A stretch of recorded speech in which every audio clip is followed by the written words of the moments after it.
folks, we are in episode 61. I'm going to be playing some 2-5 today over here at Resorts World. It's been highly recommended. Let's get into it. See you guys in the hands. Welcome, folks. So I did actually play at Resorts World for a little bit, but the game was terrible. People were folding ace-10 pre-flop to a $10 raise at 1-3. Somebody folded top pair to a less than half pot turn bet, so I skedaddled out of there real quick, went back to the Wynn where I knew there'd be good action, and I jumped in the 2-5 game.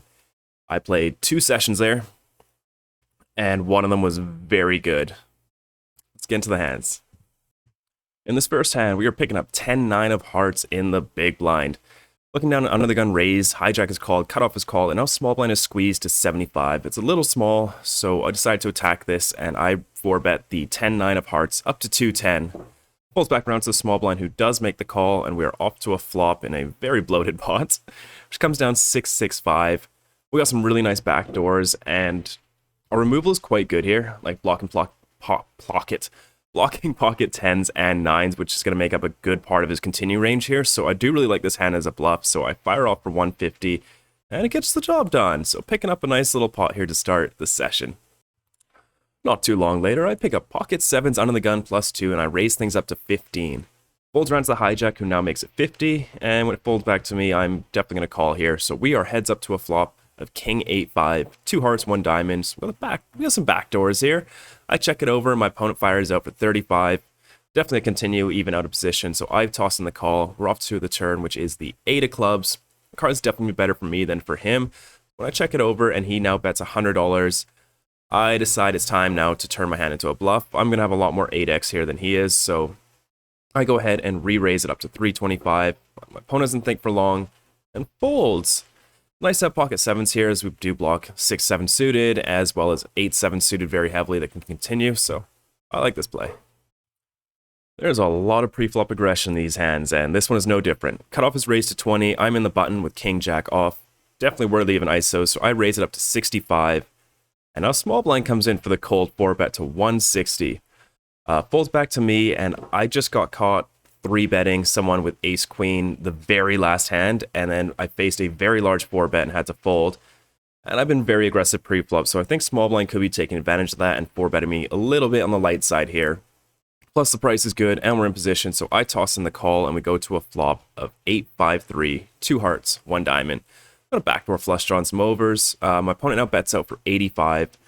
For this tiny sizing, we're going to have to continue almost all of my range here, so I do toss in the call, and we go to a really nice turn, the king of spades. My opponent now fires out for 350. His value range is really shrunken up here, like queens, jacks, 10s can't really be betting here. So he's basically saying he's got aces, kings, and ace-king. Maybe some king-queen, but even that, I think, is going to want to start checking back at some point as well. So I toss in the call, an unbeliever, and I'm probably going to pay off the river if it does come to it. However, the river is the jack of diamonds. My opponent is now deep in the tank, thinking. And after a little while, he decides to move all in.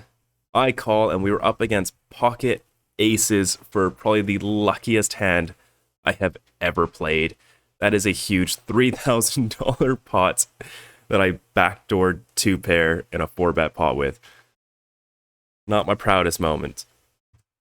On to the next hand. Under the gun has limped. I decide to ISO with pocket 9s to 25, and an older gentleman to my left 3-bets me to only $50. Keeping up the trend of no single raise pots today.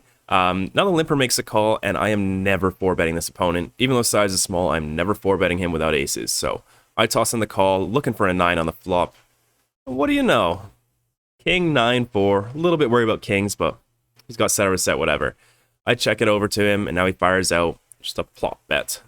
That's always very strong from a recreational player, so when it folds back to me, I'm going to raise right away.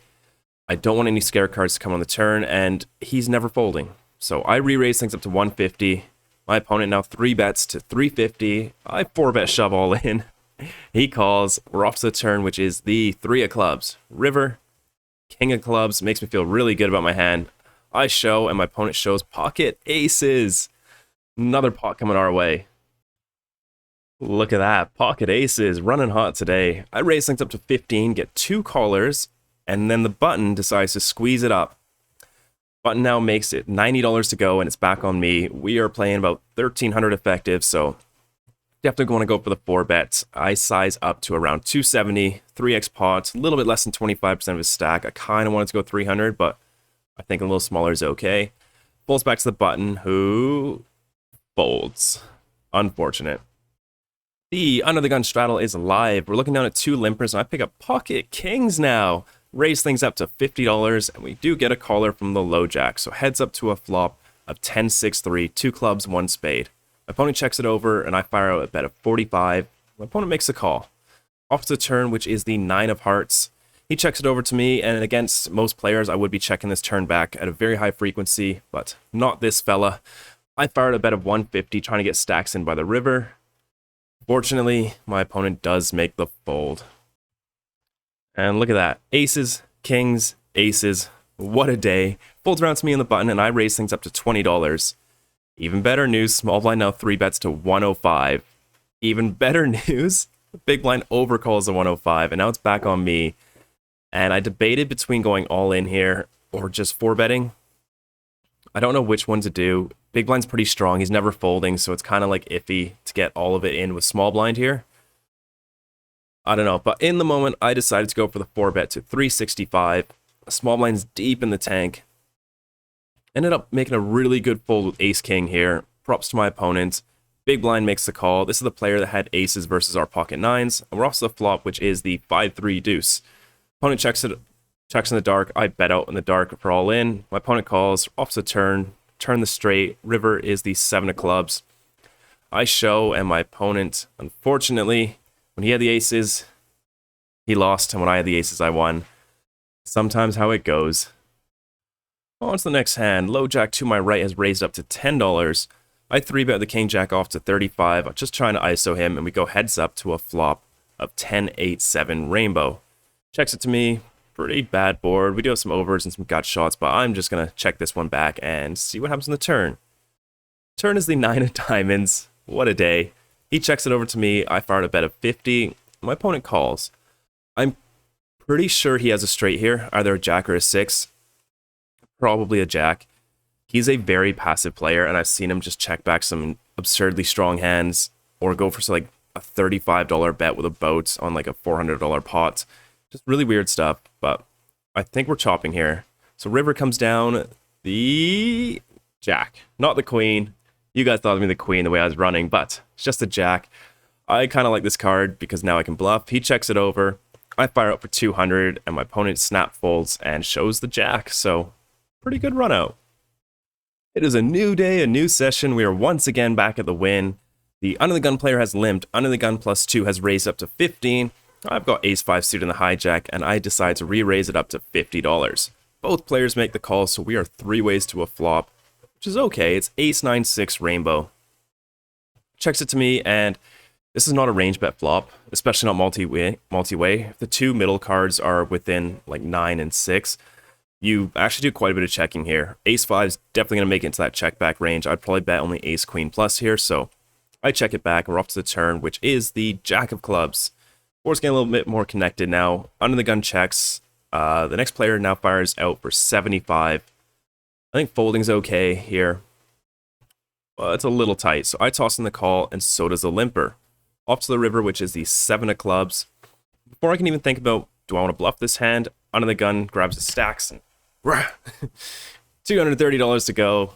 Very easy fold now, and on to the next hand. On to the next hand. Under the Gun has raised to $15. Low jack has called, and I'm going to re-raise with pocket queens up to $65. Folds back around, and both players make the call, so we're 3 ways to a flop, which is amazing. Queen 8-3, 2 spades, 1 heart. I am so good at flopping sets, it's unreal. Checks to me. Definitely want to bet here, so I fire out for 70. Under the Gun makes the call, and low jack folds. Off to the turn, which is the beautiful 3 of diamonds. He checks it to me, and I messed this up. I went for the bet here. I fired out a bet of 250, really wanting to get stacks in or just build the pot. But with the board just so locked up, I think this needs to be a check. However, this is the one time that my opponent actually had something he could call with.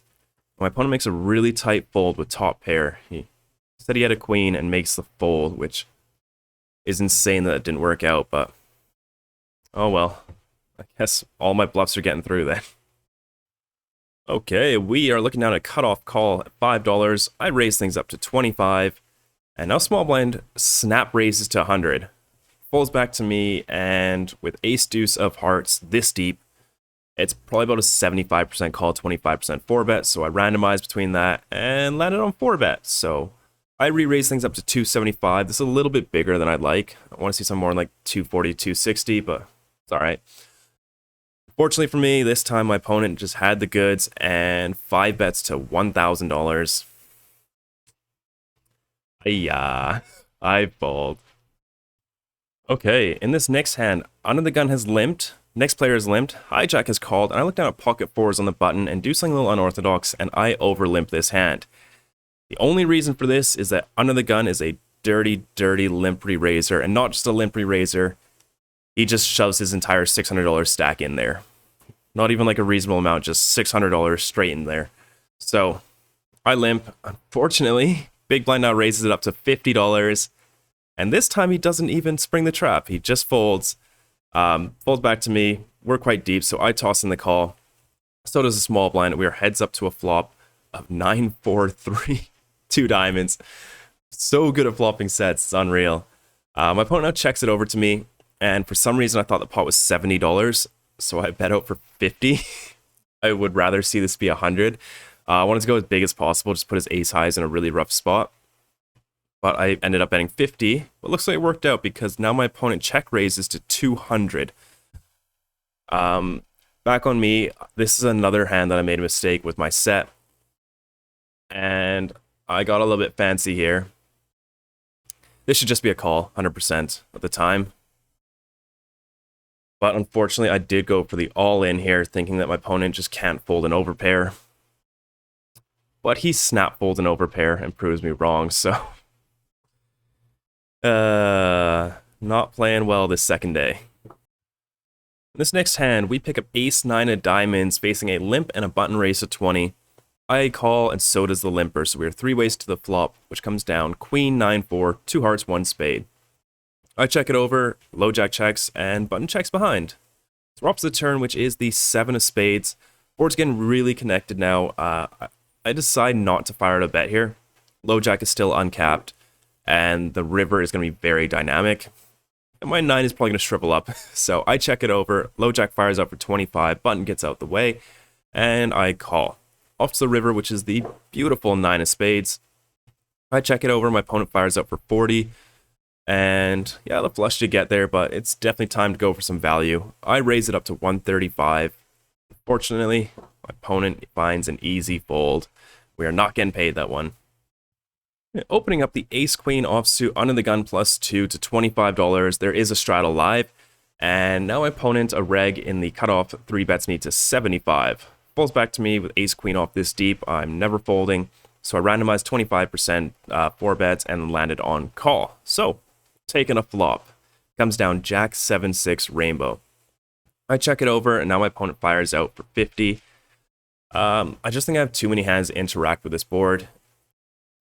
And versus sizing, I don't mind finding some really random check raises here. With this sizing, I want to go at 4.5x, so I do 3-bet or check raise to 220. And my opponent does make the call, so we're probably going to give up here. But then the turn is the ace of spades. Pretty interesting card. I don't want to keep barreling here.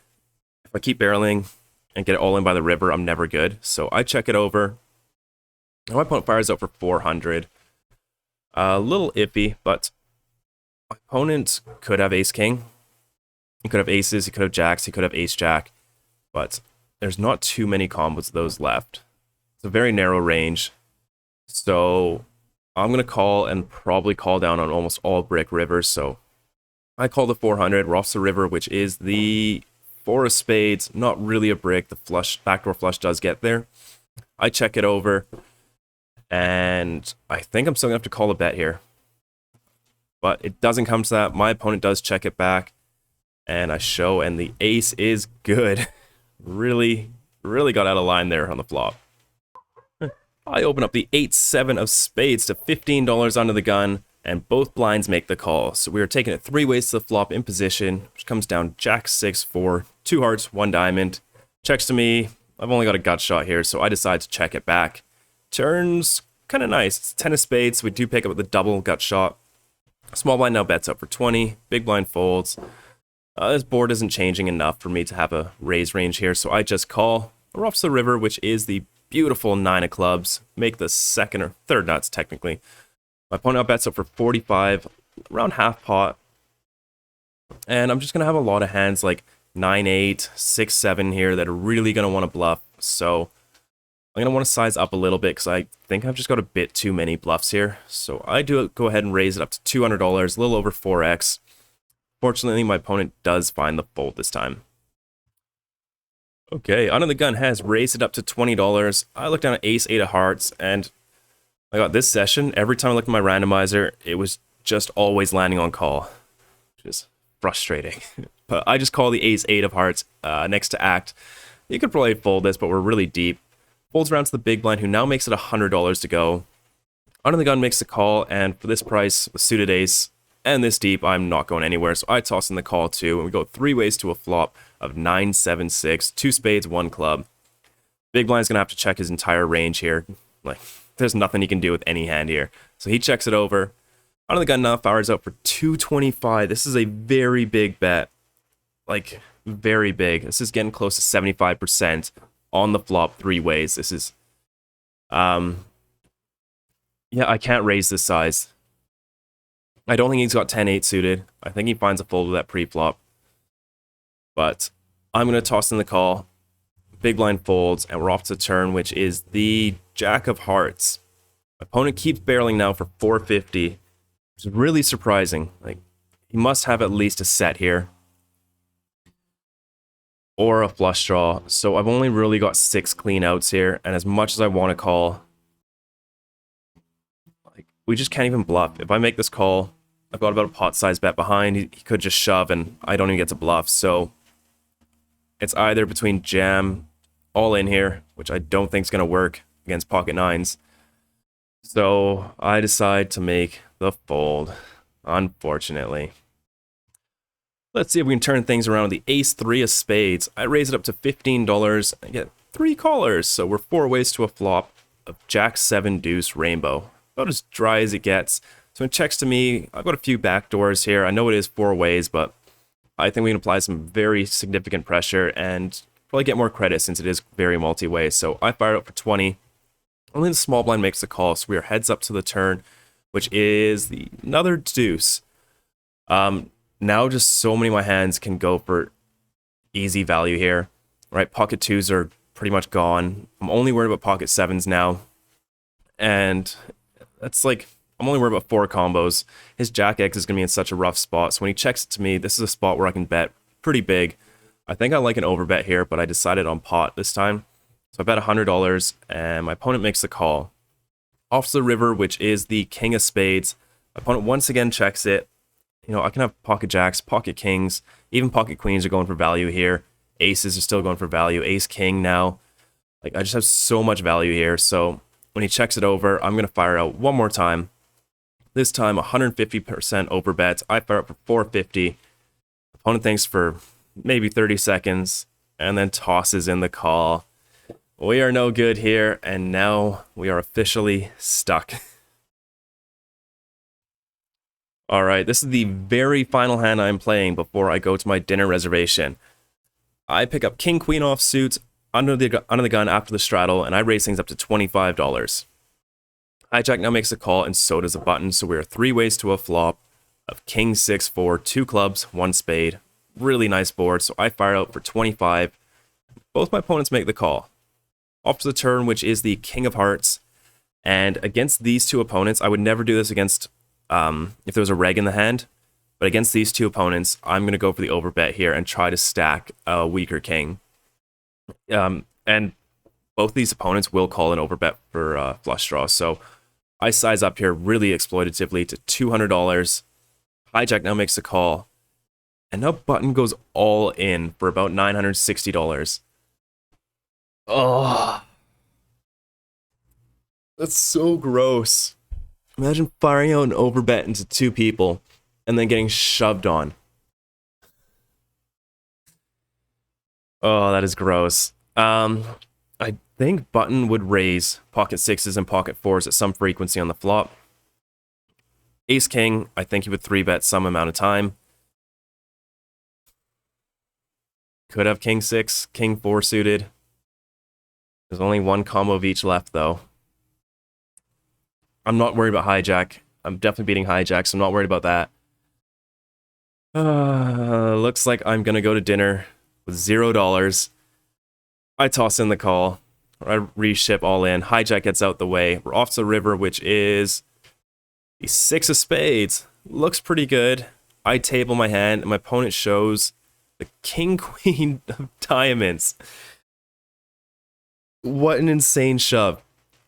This is his best case scenario. I call and we chop. That is it. That is it. Ace king beats him. Pocket sixes, pocket fours beat him. King six suited, king four suited. Well, honestly, quite relieved to chop that one. Book a very small loss at this 2-5 game. What an absolute belter of a session that first one was. Rest of the session's not so good, but oh my god, that is my new biggest win ever. Let's go through the results. I played a Resorts World for 1-3. I lost like $70. Set versus got shot on a double board bomb pot. It was weird. And then on the day 2, I played 1-3. I lost $125 at 1-3 while waiting for the 2-5, and then lost $130 at the 2-5, so not too bad. And for the day 1 win session, I played, I think, 4.5 hours, so not even that long. I was in the game for 1,000, out for $4,690 for a win of $3,690. $190 more than my previous biggest win ever. Can I get a like down below for my new biggest win?